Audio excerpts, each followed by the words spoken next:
생명의 떡을 먹는다는 의미에 대한 말씀을 함께 묵상하고 은혜 받기 원합니다. 예수님은 나는 길이요 진리요 생명이니 나로 말미암지 않고는 아버지께로 올 자가 없다 이렇게 말씀하시면서 나는 뭐뭐시다. 이게 이제 히라보로 에고 뭐뭐 에이미 에고 에이미 나는 뭐뭐시다 이렇게 말씀하시는 것 중에 나는 생명의 떡이다 이런 말씀을 이제 하신 것이죠. 예수님이 생명의 떡이다. 이것을 세번역에서는 하나님의 빵이다. 또 이런 말로 번역을 하기도 했습니다. 생명의 떡이든 생명의 빵이든 하나님의 빵이든 세번역에서는 또 하나님의 빵이다. 이렇게 오늘 말씀의 본문을 그렇게 해석을 했습니다만은 생명의 떡을 먹는다는 것이 어떤 의미인가 하는 것에 대한 말씀들을 같이 한번 또 보도록 하겠습니다.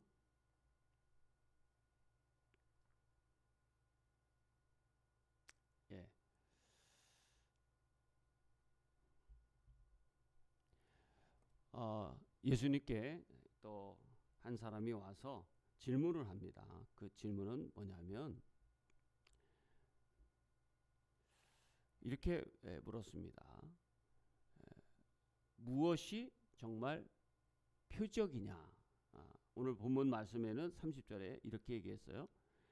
표징을 우리에게 무슨 표징을 행하셔서 우리로 하여금 당신을 믿게 하시겠습니까? 당신이 하나님의 아들이시는 표징이 뭐냐? 이렇게 얘기하면서 당신이 하시는 일이 무엇입니까? 이렇게 질문을 하는 것에 대해서 오늘 본문 말씀을 보면은 32절에 예수님께서 이렇게 말씀하신 것이요.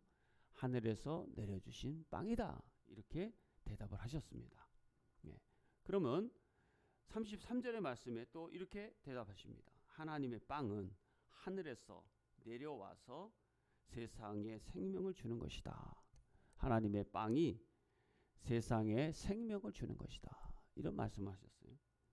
자, 예수님의 표적이 뭐냐에 대하여 하늘의 빵이 나다라는 것을 표적으로 내세우시고 그에 대한 의미를 33절에는 세상에 생명을 주는 것이다. 그러니 이것을 달리 얘기한다면 이제 무슨 뜻일까 하는 것이에요. 그러니까 이 의미를 이해했는지 못 이해했는지 모르겠지만 이 질문을 한 사람은 이렇게 다시 또 예수님께 질문한 겁니다. 그렇다면 언제나 우리에게 그 빵을 좀 주십시오. 이렇게 이제 대답을 했습니다. 그러니까 35절에서 예수님께서 말씀하셨어요. 내가 생명의 빵이다 라는 거죠. 자, 표적이 무엇이냐는 질문에 그 표적은 하나님의 빵이다. 그것은 이 세상에 생명을 주는 것이다. 그러면 그것이 늘 우리와 함께 있게 해달라고 하는 말씀에 그 대답에 예수님 말씀은 내가 생명의 빵이다. 이런 말씀을 하신 것이죠. 그렇다면 생명의 빵을 항상 먹게 해달라는 이 질문에 예수님이 대답은 내가 생명의 빵이다라는 말씀을 하셨는데 생명의 빵을 먹는다는 의미를 어떻게 우리가 그럼 해석을 할 수가 있을까? 오늘 본문 말씀을 그것을 한번 잘 기억하고 우리가 살아간다면 우리 삶에 굉장히 큰 유익이 있다고 믿습니다. 예수 없는 삶이 아니라 예수와 늘 함께하는 삶이 생명을 얻는 것이다.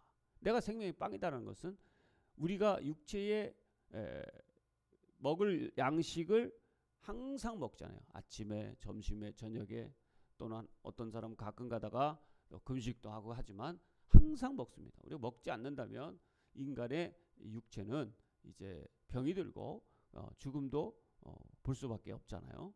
그런 것처럼 우리의 몸은 육과 영이 함께 있습니다. 이 영은 육신의 것으로 먹는 것이 아니라 영적으로 생명을 먹어야 되는데 그 생명이 뭐냐? 바로 예수님과 함께 살아가는 것이다. 그럼 예수님과 함께 살아간다는 것은 요한복음은 뭐라고 얘기하냐면 말씀이 육신이 됐다라는 말씀부터 요한복음이 시작하잖아요. 하나님이 우리와 함께 하시는 것은 말씀을 먹는 것이에요. 말씀을 먹는다는 것이 주님의 영을 내 안에서 모시고 그 말씀대로 살아가고 순종하면서 살아간다는 것이거든요. 그러므로 예수님과 함께 살아가는 그 생명의 빵을 먹는다는 것은 하나님과 더불어 같이 살아가는 것이고, 이렇게 하지 않으면 우리의 육신은 살지는 몰라도 우리의 영은 살지 못하고 죽는 것이다. 생명을 얻는 길은 말씀과 함께 살아가는 것이고, 하나님과 더불어 하나님의 영이신 그 성령님과 함께 살아가는 것이다. 매일 기도하고 주님과 대화하고, 이것이 하나님의 뜻을 찾아서 그대로 순종하며 사는 것, 이것이 바로 생명의 빵을 먹는다는 것이다. 이렇게 말씀하고 있는 거죠. 그러니까 결론적으로 매일 주님과 함께 살아가라 하는 말씀을 예수님께서 오늘 우리에게 하고 있는 것입니다. 오늘 본문 40절의 말씀에 또 우리에게 이렇게 말씀하고 있습니다. 아들을 보고 믿는 사람은 누구든지 영생을 얻게 하시는 것이 내 아버지의 뜻이다. 그러니 예수님이 우리 삶의 길이요 진리요 생명이 되시고, 그분을 통해서 하나님을 알고 하나님의 나라를 알고 하나님의 나라에 들어가게 되는 것이죠. 이것이 생명을 얻는 것이고 생명의 빵을 먹는 것입니다. 사랑하는 성도 여러분, 육신의 양식도 잘 먹어야 되겠지만 날마다 맛있게 어떻게 요리를 맛있게 할까, 레시피를 찾듯이 오늘 하나님의 말씀을 어떻게 맛있게 먹을까 우리도 기대하면서 그 말씀을 매일매일 맛있게 한번 드시기 바랍니다. 그러면 우리가 늘 영적으로 풍성한 삶을 누리게 될 것이고, 우리 삶의 막다른 골목에 잘 안되고 힘들고 고난받고 또 낙심하게 될 때에 하나님 피할 길을 주시고 이기게 하시고 또 참된 기쁨을 우리에게 주실 줄로 믿습니다.